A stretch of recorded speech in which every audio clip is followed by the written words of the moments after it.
Nah, lalu kemudian untuk kita zikir, di samping kita mengucap kalimat la ilaha illallah, hati kita juga hidup. Ya, jangan mulutnya saja yang ngomong. Ini yang sering hatinya kosong begitu.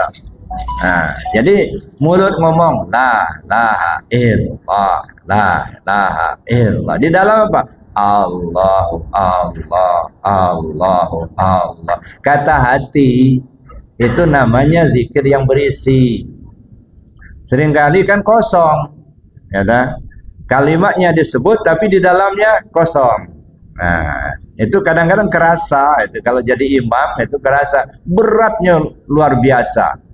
Mengangkat zikir itu enggak keangkat. Nah, kenapa? Banyak kosong.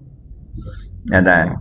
Nah, makanya harus berisi. Jadi mulut kita ngomong la ilallah, la ilallah. Dalamnya Allah, Allah, Allah, Allah. Nah, karena ini belum terbiasa, boleh menggunakan telunjuk dulu sambil tak gini. Nah, la ilallah, la ilallah. Nah, di dalamnya, kenapa? Karena telunjuk ini kan hubungnya ke jantung. Nah, zikir. Jangan main tengah, jadi tengah. Nah, kalau telunjuk ke jantung zikir. Kalau jadi tengah nanti ke zakar nanti. Bukan zikir lagi. Nah, jadi itu. La ilallah. Nah, itu Bapak Ibu yang saya hormati, untuk kita terapkan zikir.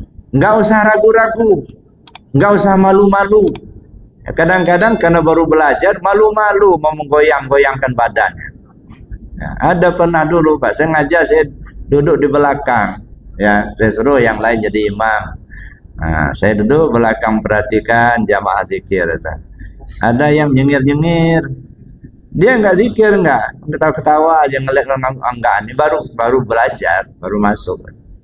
Ya, saya panggil. Kenapa Pak? Ya, enggak, katanya belum biasa. Malu aja. Ngapain malu kita zikir? Ya, kita untuk meniadakan diri kita, gitu ya. Nah, kemudian Bapak Ibu zikir khafi, zikir di dalam hati.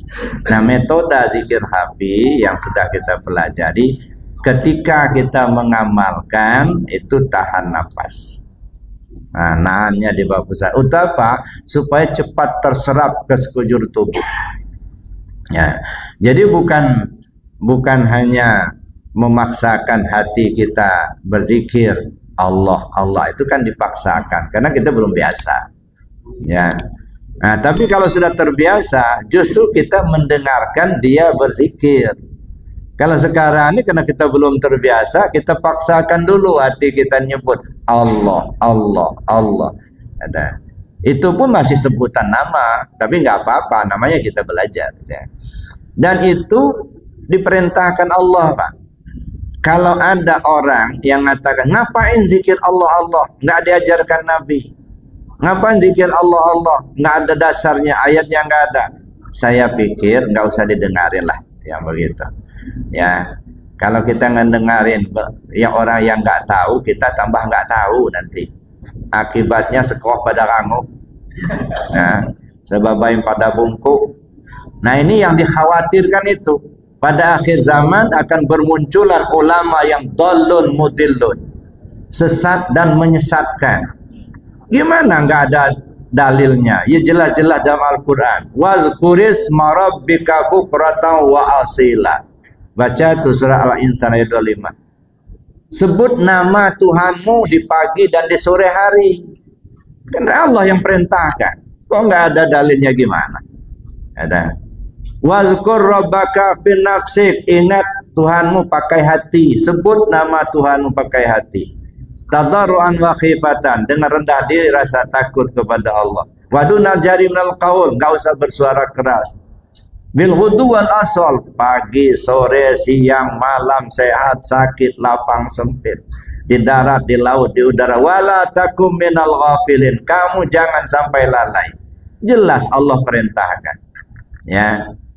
Ya, di dalam hadis juga Rasul perintahkan, Rasul ajarkan zikir di dalam hati kepada Sayyidina Abu Bakar As-Siddiq. Ya, Udah jelas Rasul mengajarkan. Sampai-sampai Rasul mengatakan kelebihan Abu Bakar daripada yang lain bukan kena ibadahnya, bukan kena sedekahnya, bukan.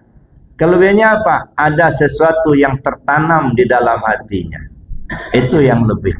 Ya, nah, walaupun beliau juga sangat banyak sedekahnya, ya, tapi yang disinyalir oleh Rasul kelebihan Abu Bakar dengan yang lain bukan kena solatnya, bukan kena sedekahnya. Walaupun solatnya banyak, sedekahnya banyak, tapi yang disinyalir Rasul apa yang lebih? Ada sesuatu yang terpunjam di dalam hatinya. Apa? Itu zikir.